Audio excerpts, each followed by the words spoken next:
Well, good morning, fam. It is another episode of the Unpublic, and today is Freedom Friday, and you are still not free, but hopefully you will be freer after an hour of this conversation than you are at the beginning of us having it. Today, we want to talk about Black literacy, which is a very important, I would say one of the most important issues that we can talk about if education is the topic. I'd like to call it the sine qua non, the thing that happens with no other thing can exist without your ability to decode text and to read well. And before I jump in, I want to say good morning, Sharif El-Mekki. We'll bring our guest in a moment so we can surprise people with how fancy we're getting around here with our with the level of guests that we are bringing on now. But how are you doing, Sharif? Good, doing well, man. You know, I think I took a brief exhale a couple days ago and, started holding my breath immediately afterwards. But, overall, like this is the fight. We just got to keep going. And I should have wore my shirt that that I got from your site. The revolution will be literate. We'll be literate. Yes, the revolution. And if anybody is listening or watching and you want one of these shirts, the revolution will be literate. You can go to citizenstewart.com to the store, and that's where you will find it. Shameless plug. I'm glad to hear you say that you're ending the week on a good note, because this week has been a rough week in terms of news and in terms of, here in Minnesota where I live, the ability to exhale because we were waiting for a verdict. There will be no justice, and there was no justice done this week, but at least there was a measure of accountability. That is what most people here are saying. It's interesting that we're talking about literacy today, because Minnesota is a place, like many places that we have talked about, where you have many resources. You have schools that are not underfunded necessarily. You have a large college-educated population, low unemployment, high rates of college-going culture, especially for white populations, and you still have a problem with Black reading. Some of the stats that I was looking at nationally for Black reading, when you come to a place that is as wealthy as Minnesota, and you see that we're doing worse than Mississippi, we're doing worse than a lot of places that would love to have our resources, you know that there's a problem in the system. So here's my quick setup on this. We're talking about Black literacy today. I want to start just by talking about David Walker for a thumbnail sketch. David Walker had a pamphlet called The Appeal in 1829, and this was his primary audience was the enslaved men and women of the South. He wrote this pamphlet and sewed it into the coats of sailors so that they could take it down south and smuggle the pamphlet into the South. And what he was really trying to do was educate Black people about their rights. This is what's going to tell you. This is a story about, I'd ask people to go and look at it, but the punchline to the story is that it was information being traded and coded and contextualized and decoded by enslaved populations that helped them fight for their freedom and to win. And if you can't read, you couldn't have gotten that message. But it was so threatening. Whites were so horrified by what he was doing that they initiated laws that forbade Blacks to learn to read and banned the distribution of anti-slavery literature. Their biggest threat was that you might learn to be free. They offered a $3,000 reward for Walker's head, which back then was a ton, right? It's a ton of money, right? You have to be, pretty committed to killing somebody to offer $3,000. In most slave states, there was David Walker's Appeal. Look it up, anybody, because it's stories like this in history where it tells you the extent to which it was purposeful that we were not meant to read. We were not meant to be literate in a country that never wanted us to know the truth. In slave states, it was a criminal offense to teach Black people to read and write before 1861. Illiteracy was nearly 100%. In 1880, there was a huge literacy gap between enslaved Blacks and free Blacks. That disappears within one generation. By 1920, that gap between enslaved African Americans and free African Americans disappears within 40 years. It's one of the fastest acquisitions of literacy in world history. And that happened at a time when Black people were coming out of trauma. They were poor. There was poverty. We were disconnected from the main line. We weren't integrated. Today, we shouldn't have we really shouldn't have any arguments about the importance, number one, of reading, but the possibility of our young people being able to learn to read. So let's get rid of the achievement gap. I want to bring in our guest this morning. So we brought in the big guns. If we're going to talk about literacy today, we have Dr. Alfred Tatum, who is the Provost and Executive Vice President of Academic Affairs at Metropolitan State University of Denver. Dr. Tatum serves as the Chief Academic Officer. He is also a professor in the School of Education. He's also a long-term literacy researcher. I found papers, and Dr. Tatum, you can correct me if I'm wrong, papers going back to 2005 and longer on this one specific issue. So you have you've got a good 15 years or more in on this particular issue, with research, with lots of citations too, people citing your work. So good morning, Dr. Tatum. How are you doing? Hey, good morning. I absolutely love that powerful introduction. And this is a 30-year journey for me.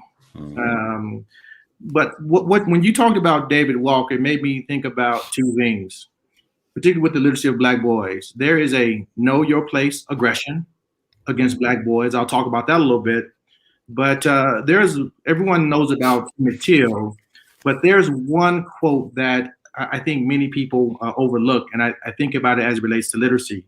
When his body was thrown in the Tallahatchie River, the people said, we never want his body to rise from the bottom. Mm. And there have been this engineering or co-optation of literacy development for Black boys. But I'd like to frame today's conversation in around three particular frames. One, we have to create this early intellectual infrastructure. We're talking about this as adults, but there is a poverty of intellectual production that takes place in elementary schools. The second thing I want to talk about is we need to develop a Black male reading research infrastructure. There is an assumption that there's a lot of research out there, but on average, this nation only produces about 2.2 articles on the research of Black boys. That's across all 50 states. Mm. Oh, wow. Wow, damn. And since 1999, there have been 48 reading studies solely focused on Black boys or primarily focused on Black boys. That's something that we're not aware of. And then most of these studies only involve less than 20 participants. So that is a crying shame on our part. But the other frame that really anchors my focus on this work, and this goes back to David Walker, there was a focus on cultural erasure, but right now there is Black male erasure taking place across the disciplines. So if we look at what's happening in higher education across many disciplines, young brothers simply are not present. And so that leads me to three resolutions. One, if we develop this intellectual infrastructure, a research infrastructure, and fight against Black male erasure, we have to, and this is what a Black theologian said, we must seek to destroy everything that goes against our boys' humanity. The second thing, we have to develop a better defined reading movement in the nation. And lastly, we have to move beyond a narrow frame of scholarship. And I like to say one other thing, why I'm excited about Freedom Fridays. You brothers are intellectuals in the form of the Black intellectual tradition. And there are really 6 things in the Black intellectual tradition when I think about reading. 1, we discuss topics across disciplines.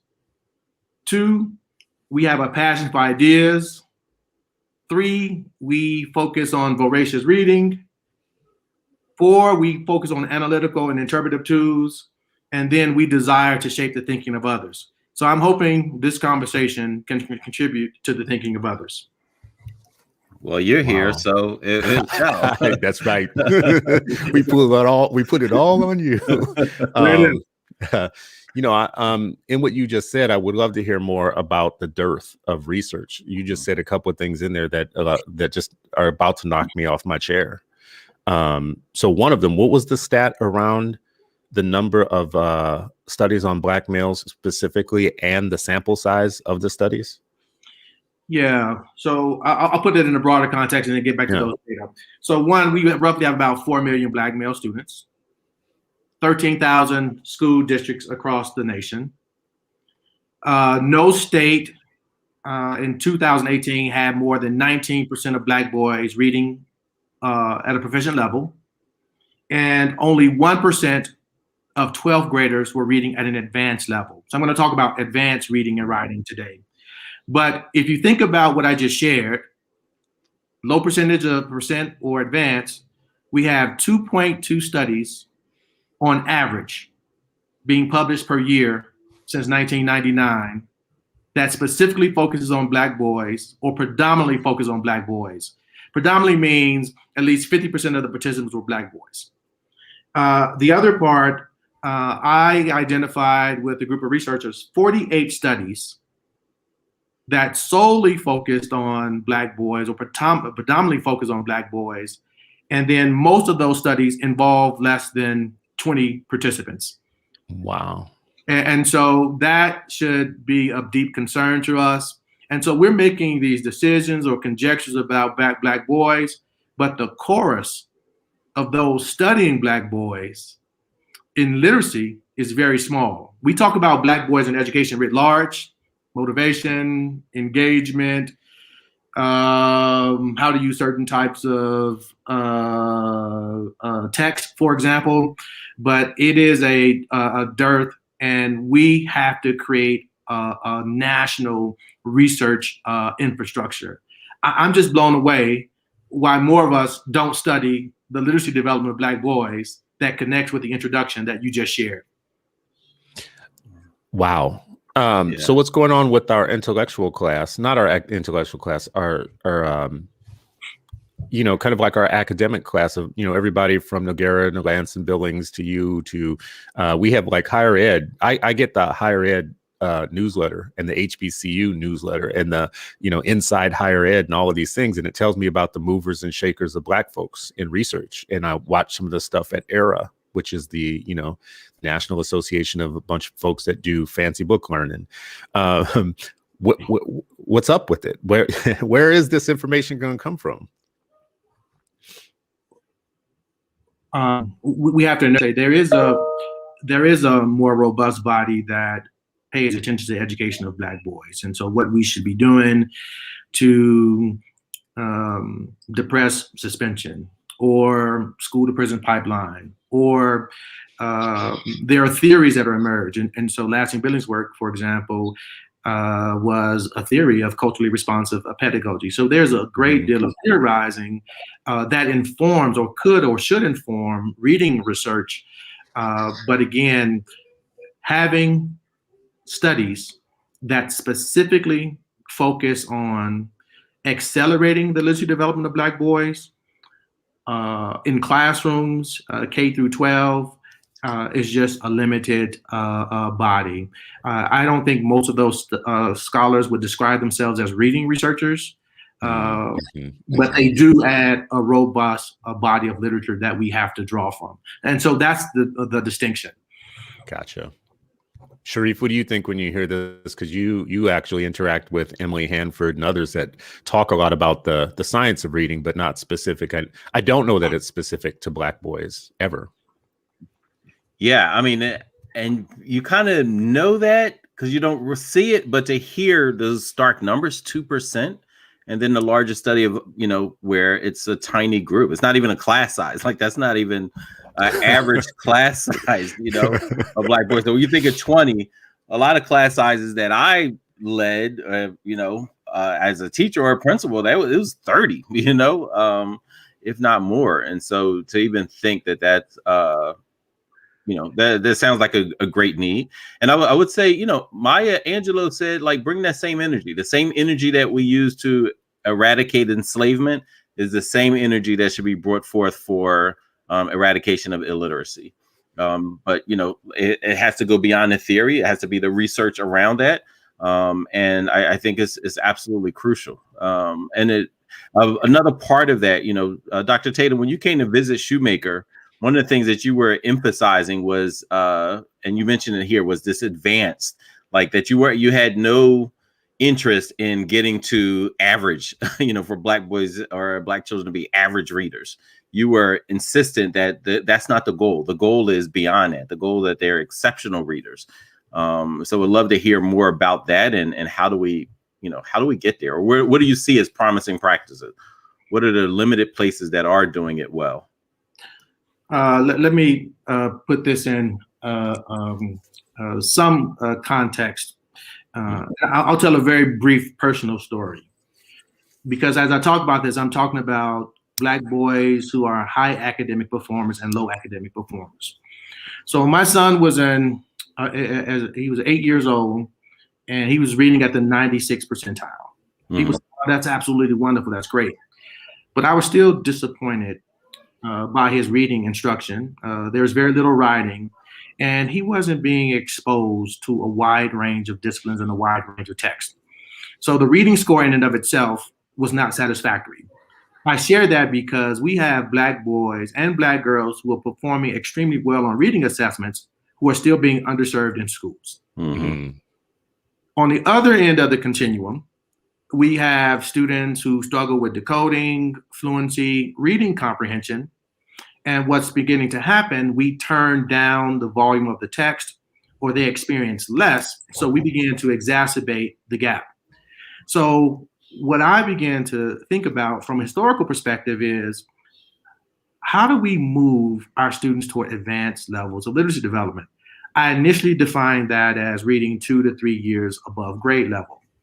But when I looked in the archives of Black men and Black women, advanced reading and writing was having students think, write, and speak across disciplines. It wasn't necessarily attached to a reading score. So how do we score with reading in a way that nurtures intellectual development among our particular students? Why we have to focus, so while the rest of the world is talking about how super smart we can become, technology, transhumanists, all of these other folks, when it comes to Black children, we're talking about basic and proficient. On one end, the world is talking about super smart. When it comes to Black folks and children, we're talking about basic and proficient. Those are light years apart. And so we become trapped behind closing a reading gap.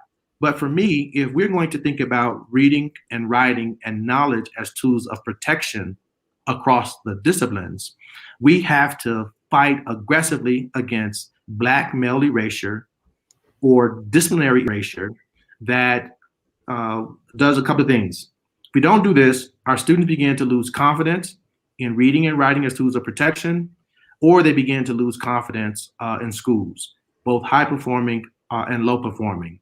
So if we go into our history, that history that you just talked about at the beginning with David Walker, and we think about that type of text and what students are reading and how texts are meaningful and important to them, it's a wide gulf. I can cite sociological text, poetry, psychology text, medicine text, but when I ask both our high-performing and low-performing students to do this, they have what I call an absence of a textual lineage. So we have to move beyond basic and proficient to advanced levels of literacy and development, or we will forever be dependent on others to protect our rights to be. What's so kind of daunting about that, though, is, I think in the beginning you were saying that I think you said no state nowhere is doing better than 19% with proficiency. Proficiency is not a ceiling. Proficiency is a floor. It's like, so if 81% of our young people are not making it to the floor, and the ceiling is advanced, or like we want to get them to advance, it seems like we have a daunting task ahead of us. Yeah, it's taboo because states and legislation almost forces us to authorize proficient reading. And so with this entire science of reading community, it's about helping students become proficient. Black boys and Black girls aren't the only ones who are being disadvantaged. But my work specifically focuses on students. In Denver, for example, they just passed, or they're passing legislation that focuses on proficient reading. When we talk about closing the reading achievement gap, it's the gap between students who read at a proficient level. We don't have a large number of students reading at the advanced level in the United States. And so that is a national dilemma that I think is equally problematic, if not more so, for Black children. Now, I can speak specifically to what this means for us, Sharif, but when you focus on proficient, and this stuff is public. One thing I like about Dick Gregory, he said, if you just read stuff, it's public. You don't have to find these hidden treasures. Yeah. And so when you look at the proficient means, I can put you on a slow growth orientation for reading. And so that's why you have these 5-year reading plans. And then within 3 years of that plan, you can still have 50 to 55% of Black students reading below level because we were trying to move toward proficiency. Now, I'm not making this up. If you look at state reading plans, they often have, this is the goal for students who are not struggling, and this is the goal for students of color. And there is a different gap, but we are publicly authorizing failure. And it's not, and it's based on trend data. So if 25% were performing at a proficient level last year, we say, well, maybe we can increase it by 8%. And so you got 25 to go to 3, and then 8 more %. That's how those literacy plans are developed. But there is no reading strategy or approach that says this will only move 8% of the students. We've been hoodwinked. And the only way we can accept that is if we embrace the intellectual inferiority of Black children, or we say it's not possible because we have not imagined the possibility, or we have not developed a model that would move us in that particular direction. So for the past 30 years, I'm a pragmatist. So I've been specifically focusing in on how do you move students toward advanced levels of literacy development that aligns with the ways that Black men and women wrote historically. The way we wrote historically is not even part of the equation. So what we look at the National Reading Panel report, and we say, well, these are the things that are effective for moving students toward proficiency. And that's where the science of reading community comes in. So they'll say word study, fluency, comprehension, writing, and phonemic awareness. That's like planting a seed in the soil. That doesn't yield a cultural crop. And so if we're going to yield a cultural crop, we have to think about tech more seriously. We have to make sure our students have the best instruction related to research. We cannot accept the least common denominator for our students, because what we effectively become, we become accomplices to the long-standing underperformance of our students that goes back to Emmett Till. They will never rise from the bottom. They were talking about Emmett Till's body. We're talking about the minds. Yeah. You mentioned the reading panel. So the reading panel considered roughly 100,000 studies published since 1966. 100,000 studies on reading since 1966.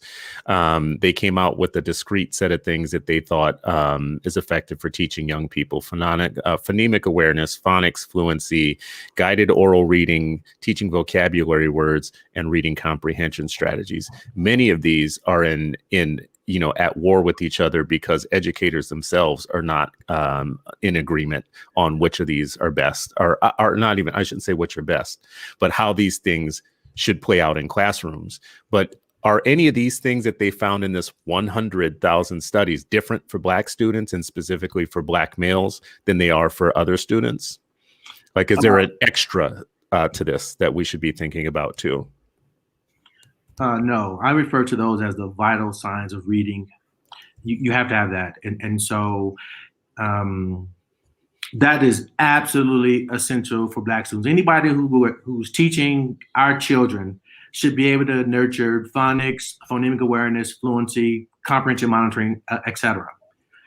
But what I'm talking about are the vital signs of readers: home life, culture, environment, language, and economics. So, for example, I have educators tell me I could teach reading, but I'm struggling to teach Black students. They're not talking about phonemic awareness, phonics. They're talking about home life, culture, environment, language, and economics. The other thing that becomes critical, we have to take a more sophisticated lens on the types of text that we place in front of our students. I'll use myself as an example. I was a high-performing student, and I charted my textual lineage, the things that were important and significant to me. When I laid them out, it was as if I was trained to become a sociologist. So up from slavery, the autobiography of Malcolm X, I was reading the Declaration of Independence, the poem Invictus. But then when I began to look at my scientific lineage in middle schools and high schools, it was absent of what happened in schools. And so if I'm looking at your cultural identifiers as a Black student, and I only resign you to certain types of text, then I'm creating, and most of those texts are sociological in nature, by the way. I am potentially foreclosing your exposure or your trajectory across the sciences. So when we think about our students and all students across the nation, we have to nurture both social and scientific consciousness, but there's a tendency to nurture social consciousness when it comes to Black students more. We too have to protect ourselves in the sciences. And historically, we didn't make the distinction as a people: science over here, social studies over here. I mean, natural sciences here, soft science, social sciences here. We read those collectively. And so if you look at the works of some of our writers, I'll go back to David Walker, for example. He's talking about democracy, economics, science, sociology, medicine. You could not pigeonhole him to a particular discipline because you say that is his cultural right to certain text. All text belongs to us. And we have to remind ourselves constantly and do it in a way that leads to exponential growth so that we are not forever cemented to the bottom of the literacy hierarchy. That was a long way of saying, yes, science of reading, all of those studies, they fit us. And there's research that demonstrates if we teach these boys and girls well, they reach a certain threshold. But the question is, in Philadelphia, in Chicago, has someone taken that information, maybe it's our responsibility, in a classroom of both high-performing and low-performing African-American students, and has it moved them to advanced levels of reading? We have no data to say that's the case. That's so powerful. Wow, all text belongs to us is a powerful thing to say, because we are giving our young people a limited set of things. Sharif, what are you thinking, man? I mean, the thing that really sticks out to me is also the framing of, the deep reading being the sociological parts of reading, and I'm just like, wow, I would say just off the top of my head, 99% of the times, I gave a child a book, like a free book, like, hey, read this. It was Malcolm, Asada, W.B. Du Bois, Dr. King. And I was just like, wow, I don't think I ever gave just a deep scientific, book, and it just has me thinking wow, that was a total miss. as far as being like given well-rounded and being cross-discipline and things like that. I'd always had, and I think in the back of my head, if you can read well, then you can read anything. But you're like, I totally, it resonates what you're saying. Mm-hmm. Mm-hmm. And then my question is that 2% that, where there are 2% of studies around Black boys and literacy, what have you found in there? Any comment? What can we learn from that tiny, batch of studies? Anything? Yeah, well, I'm saying not 2%, but actually on average 2 studies per year. That's what I meant. I'm sorry, 2 studies per year. Yeah. Well, we find a couple of things, but then I'll go back to the scientific part as well, and why that's important. It aligns with the first question that I was asked. When our students receive high quality reading instruction that aligns with the National Reading Panel report, they make progress. That's clear. So the same studies works for all students. The other thing that we're finding is, and this is very limited in scope, when you begin to use practices, pays attention to our students' cultural identity, you see an uptick in engagement. The other studies focused on our students demonstrate a wide range of literacies. So it's not tethered to a particular score, but we see this in their particular writing. And so those are some of the major things that emerge from those studies. But let me give you an example of, this goes back to one of your earlier questions, Sharif. Are there best practices or one of the things that I found in my research is that Black students expect what's called a text default. And so if you enter a classroom, particularly they struggle, text that says, well, this is how you overcome odds. This is how you become familiar with your identity. This is about your cultural connection. So they expect those types of texts, and they deserve those texts. I was working in a juvenile temporary detention center. 14 young men who were who would leave the institution and spend long times in adult prison. So turning 18 was a frightening prospect for them. The first text that I offered to them is focused on the amygdala in the brain. I said, why the heck are you focusing on amygdala in the brain? Well, the amygdala is the seat of fear in the brain. And they didn't understand or know why I'm always watching my back. I can tell you, they were stoked by this particular idea of the amygdala. The other thing is algorithms exist. So why would you go into a prison setting and talk about algorithms? Well, algorithms control our lives. Many of these guys they thought they were racially profiled, but in some ways they were facially profiled. And that was based on an algorithm. And so Chicago, I was in Chicago at the time, Chicago Police Departments was using facial recognition and facial profiling, but these guys did not understand that. And so they began to start writing about the algorithms of life. Another one, for example, the universe is 99.9% dark. And that's called dark matter. And so we're reading about dark matter from a scientific perspective that they were easily able to lock onto a sociological perspective.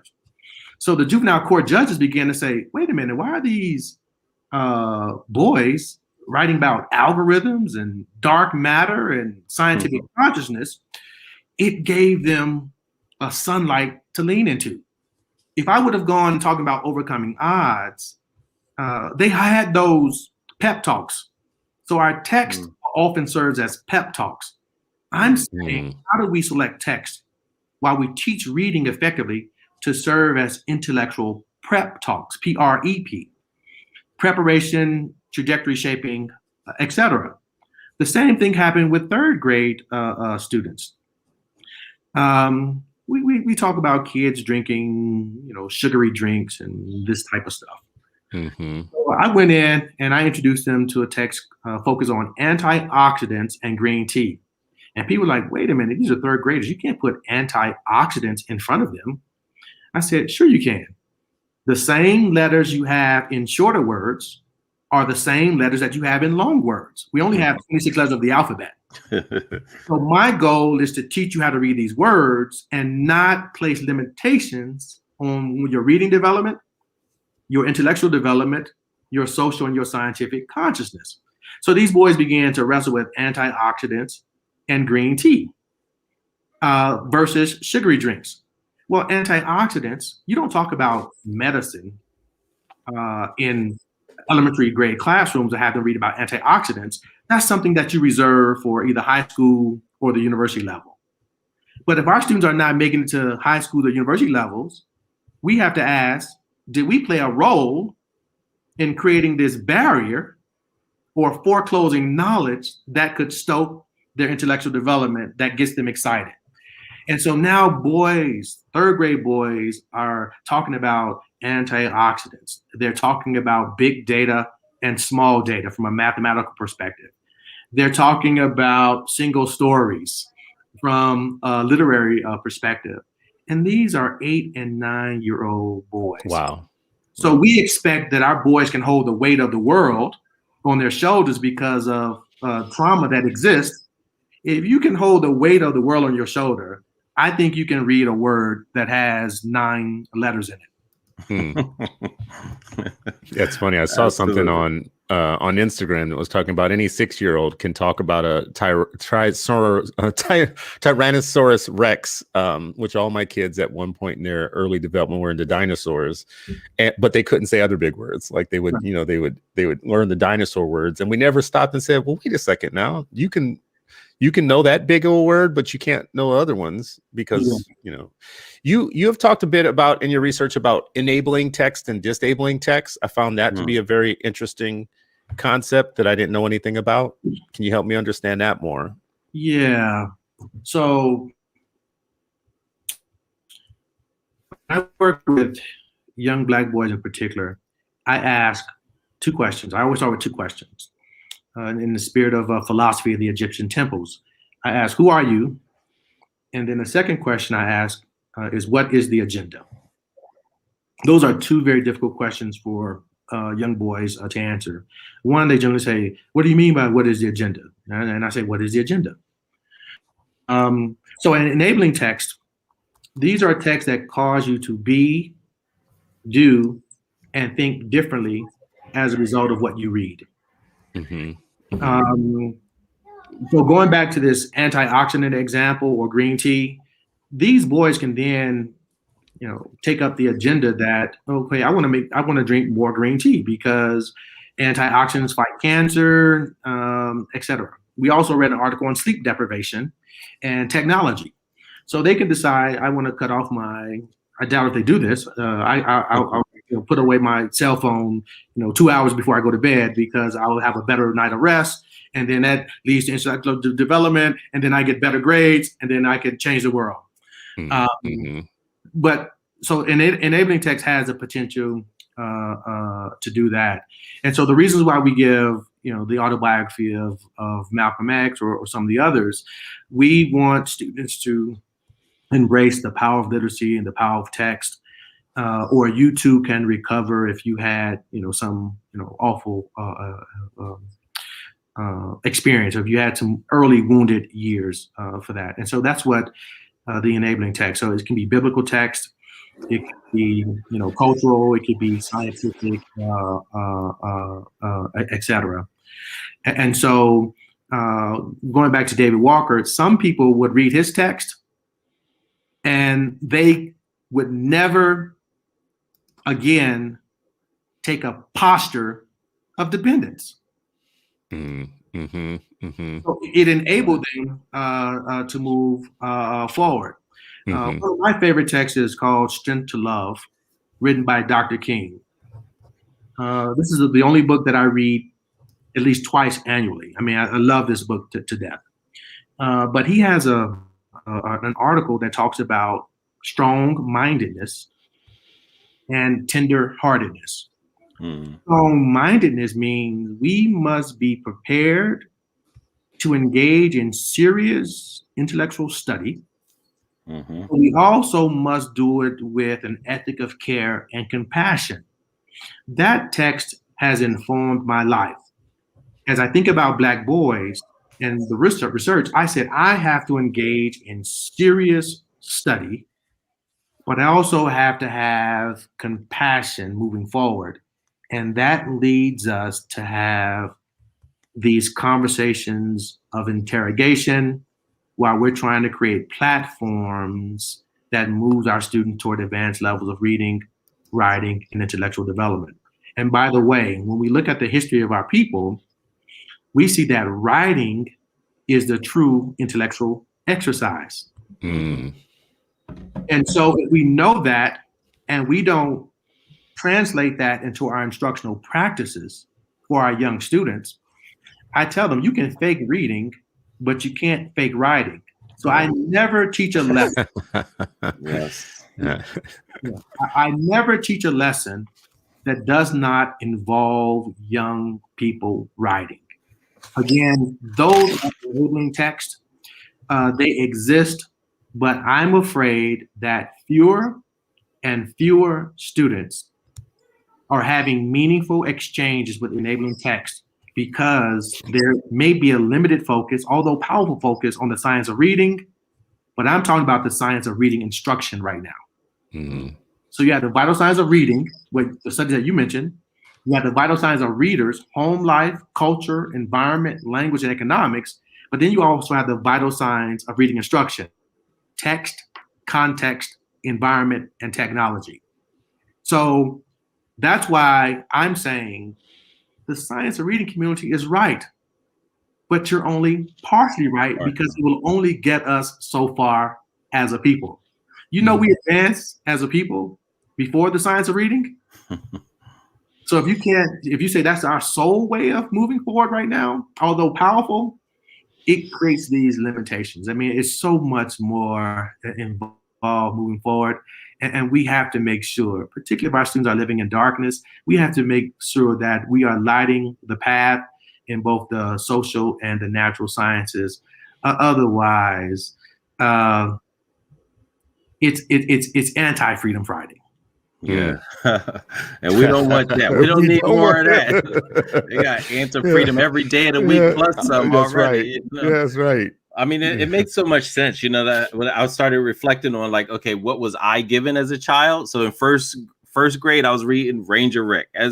When I was in middle school, it was National Geographic and Reader's Digest, right? Like it was just these articles and these, you know, this science-based stuff. And it made me think about when I became a principal, and what they would stress was the science, just science, make sure that is exemplary in your school, and writing. And, you know, and they pretty much said the same thing. Like you can game some of the other stuff. But if you know things deeply, like if you're well-rounded, writing and science are two ways that you'd be able to prove it. Like those are two skills that will constantly develop based on, you know, what your overall education look like. And so what you're saying makes a whole lot of sense. And, you know, and used to give these lectures in Philly where I first met you in my first years of a principalship. And then to think now, like a lot of what you're talking about is what we're trying to pour into the Freedom Schools Literacy Academy, you know, that intellectuals development, you know, with the high school students, but then also elementary school kids, just like, how do we learn? So your work and Dr. Nell Duke's work are two, you know, pivotal parts. And of course, Dr. Greg Carr, I would say you three are our, like, you know, kind of wise folks, informing Freedom School. So just deeply appreciate everything that you're sharing today. Well, great. And then I'd also like to say, just keep on the barometer that this conversation is also paying attention to students who are already reading well. Mm-hmm. And so, they too deserve exponential growth. So we have students who have moved beyond some of the basic aspects of reading, foundational aspects of reading, and they must have that quality education and that quality instruction. Mm-hmm. So I'm thinking about our students across the economic spectrum and also our students across the academic spectrum.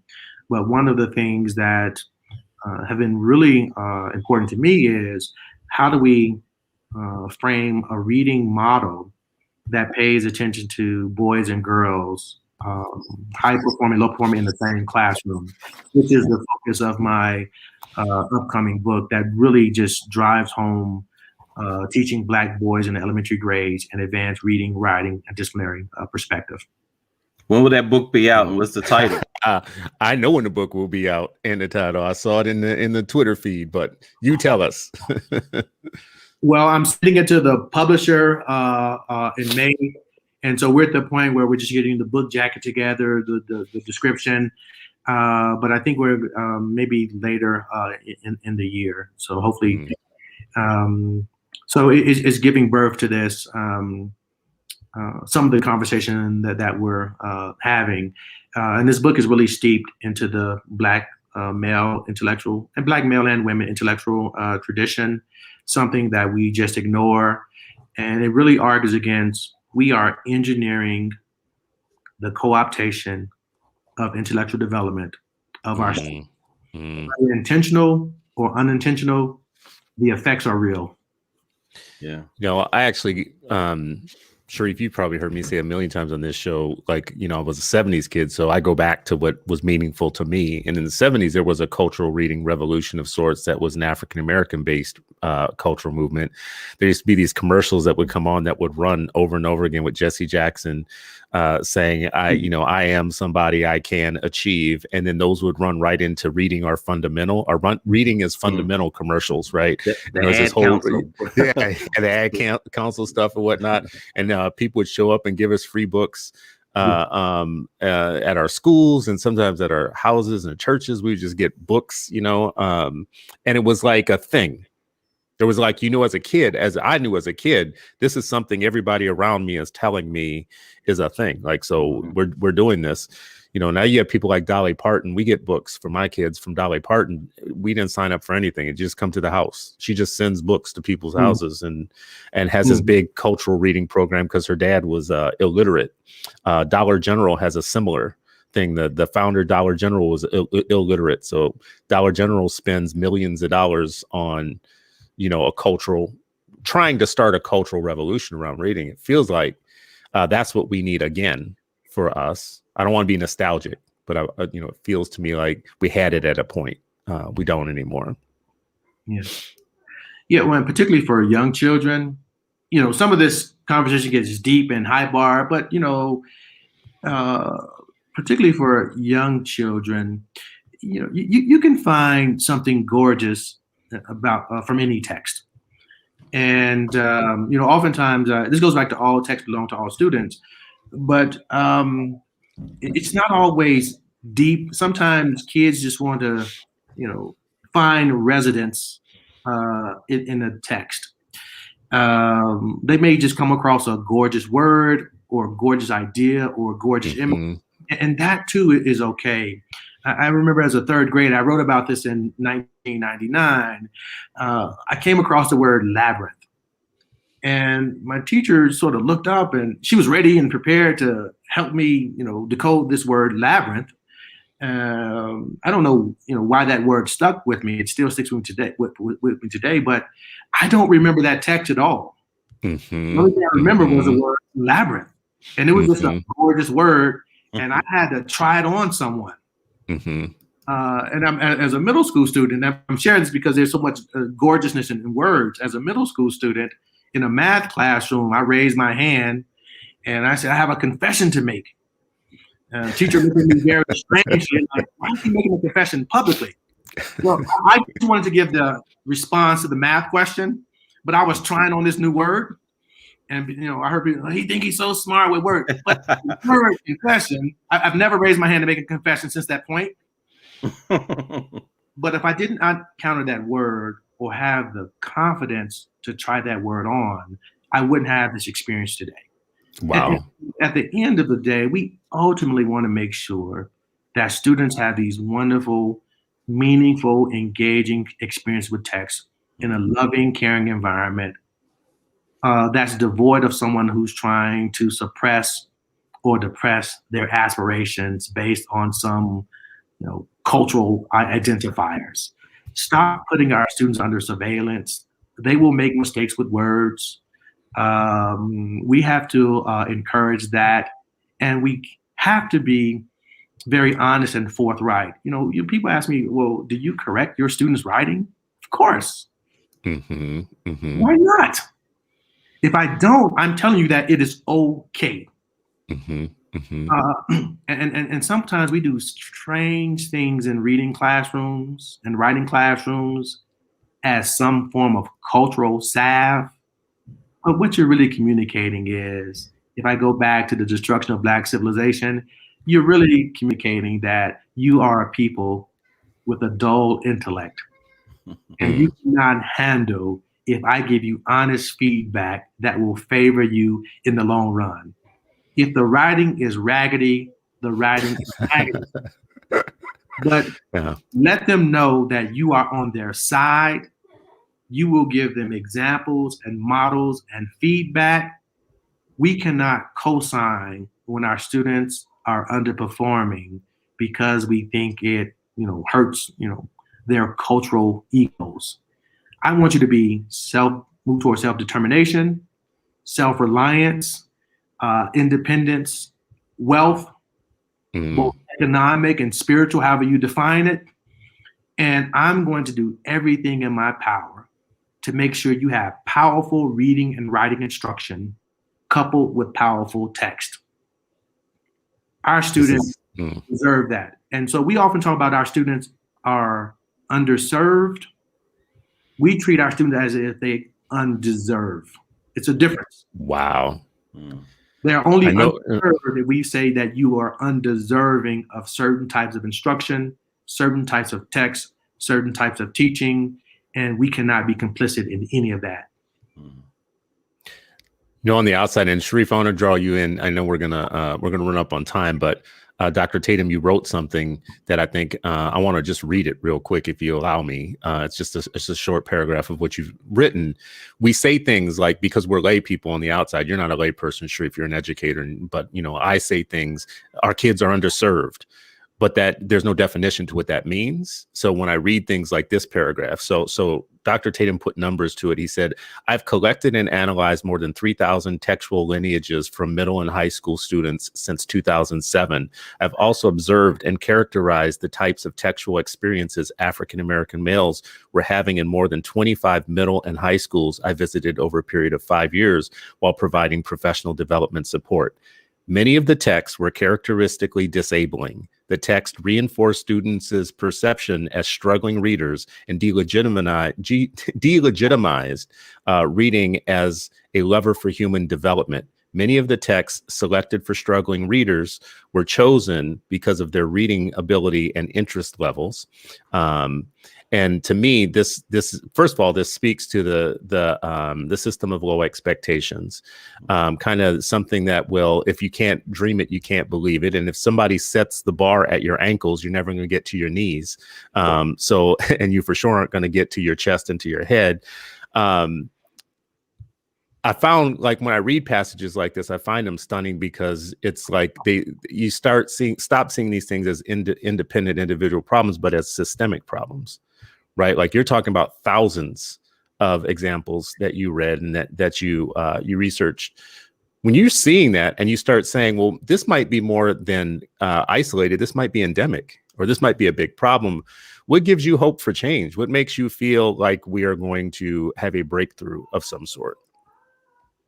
Well, what gives me hope for change is our students continue to show up and expect good things to happen. And we have to be ready when they show up. But I also get hope in conversations and the type of dialogue that we're having. We have to approach these topics very seriously, not proselytizing. Ultimately, we're just trying to get it right. And I think where I started is if we really reconceptualize what an early intellectual infrastructure is, it's there for us to borrow from. If we build our research infrastructure, I think there are questions that we can still answer. And then if we are ultimately determined to destroy Black male erasure across the disciplines. And I find, even though the chorus is small, it's a mighty and powerful chorus that pays attention to these issues. We have to continue to build collaborations and coalitions. And we might have to buy some land. And what I mean by that, before I took the position of provost, I was about to turn my farm into a Black male literacy farm, the first one in the country. We talk about 40 acres and a mule. I talk about 1 acre and a tool. You can do a powerful stuff, 1 acre.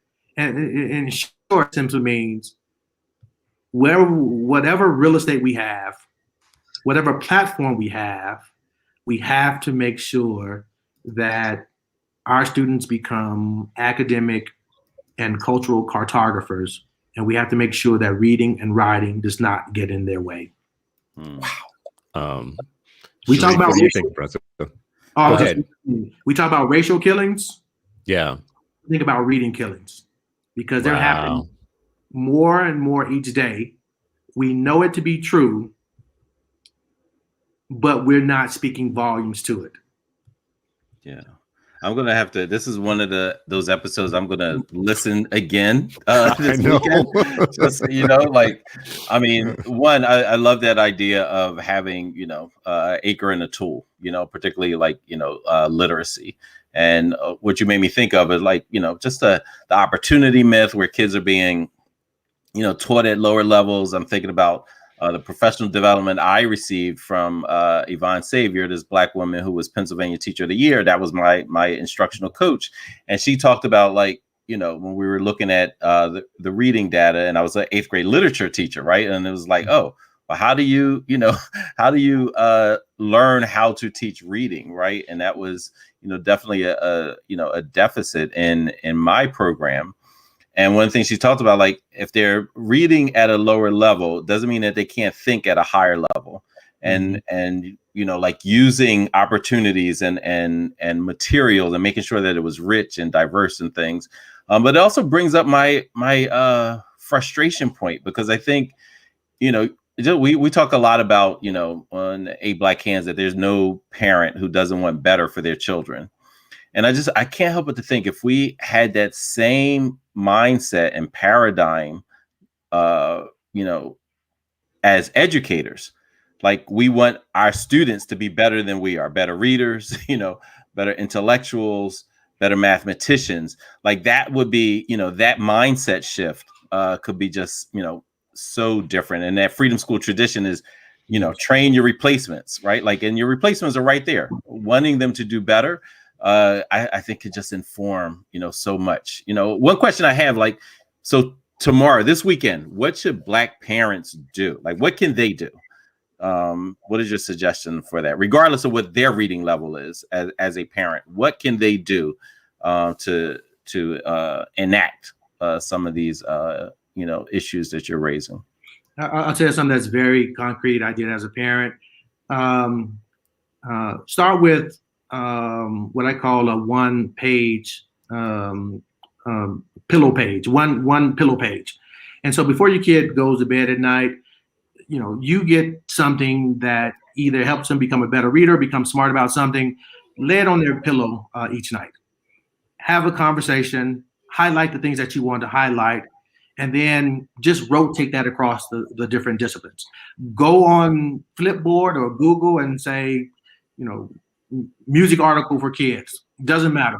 Only one page, nothing intense. and just begin to nurture that culture of reading and intellectual development in a very parent-friendly and kid-friendly way.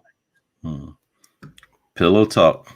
Yeah. And I should say that there's a one-sheeter. If anybody wants it from me, please just email me from the National Literacy Trust. It's called "Why Is It Important to Involve Parents in Their Children's Literacy Development?" In it talks, it's just kind of a quick 2-pager on the importance of parental involvement, especially at the earlier years, but the impact of parental involvement continues on beyond the early years. So if anybody wants that from me, Dr. Tatum, as we wrap, we have come to an hour. I'm extremely excited to re-listen to this again, because I was thinking the whole time, man, I'm gonna have to get this transcribed, because there are so many nuggets and gems in here.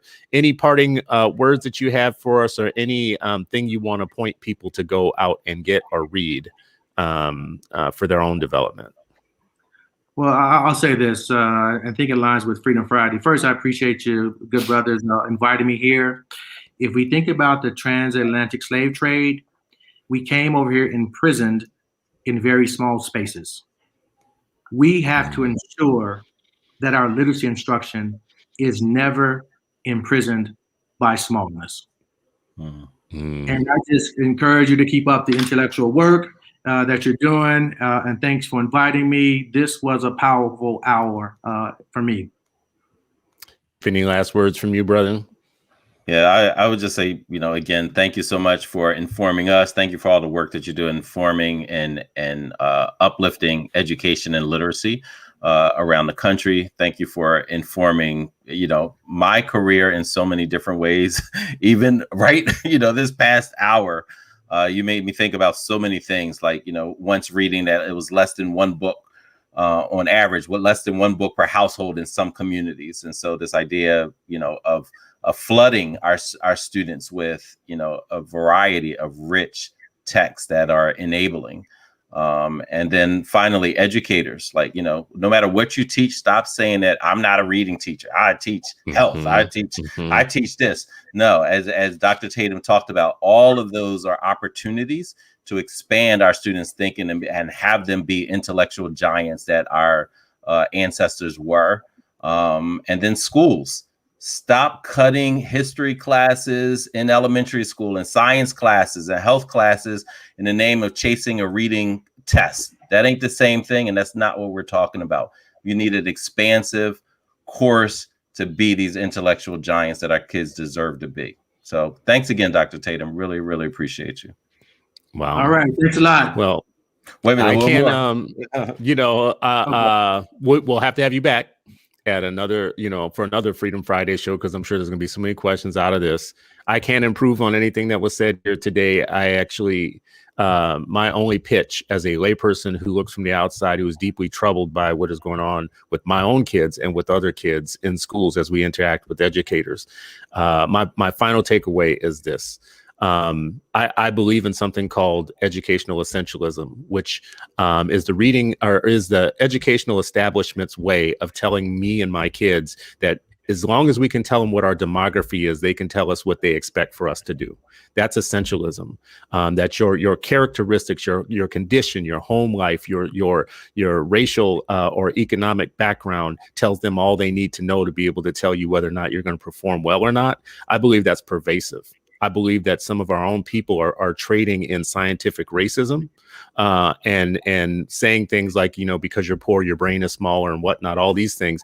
And that gets in the way of them acting on everything I just heard today around there is science to what Dr. Tatum calls the vital signs of reading, the vital signs of the home situation, the vital signs of reading instruction and teaching. And until the establishment gets teaching and learning right, I don't want to hear anything about that blames me for my condition. I don't want to hear anything about because if you know things like this list that we said about phonemic awareness, phonics, fluency, guided oral reading, teach vocabulary, all these things, you're not getting that right yet. Why blame me? You still haven't figured out your situation yet. So I need you to actually get good with what you do. And then you can talk about me later. But at least get good. My final word on all of this is when I listen to experts like Dr. Tatum, like you, Sharif, and others, I feel almost like our situation is willful. We are willfully leaving our kids behind because you know too much to not be executing on these things that you know. Bad teaching is violence.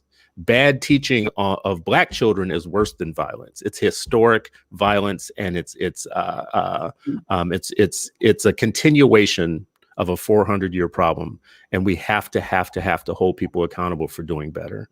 So that's my final word on all this. Dr. Tatum, definitely would love to have you back, and Sharif, let's keep talking about it. Absolutely. All right. Thank you, everybody who's been listening, for watching, for giving us another hour. This has been Freedom Friday, and you are still not free, but hopefully you're freer now after an hour with us than you were at the beginning of this hour.